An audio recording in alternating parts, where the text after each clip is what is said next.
ও কাকা, কও তোমার মন খারাপ নাকি? না, মন বেশি ভালোই আছে। এটা এটা তোমার কি খিরা? হ্যাঁ, বলে ক্যাট খিরা এই ক্যাট খিরা কত বেচতেছে? 10 টাকা। 10 আসসালামু টাকা। আলাইকুম। আলহামদুলিল্লাহ। আর এটা কি বেগুন চাচা? হুটা বেগুন? এটা গাই বেগুন ডেট ফেলায় ডেট ফেল বেগুন, এটা কত কেজি বেচতেছে? 10 টাকা। কি করলেন হুজুর? বেগুন কি করছে? কি আর বললাম, বেগুন রোজা আছে তো এই জন্য শুটা হয়ে গেছে। শুটো হয়ে গেছে না? এটা কি টমেটো চাচা?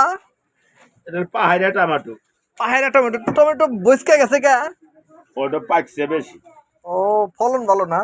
এর ফলন ভালো। এ খালি কি মানুষ ঘরে থেকে আসবো? না, নেটিং দিয়ে দৌড় পারি।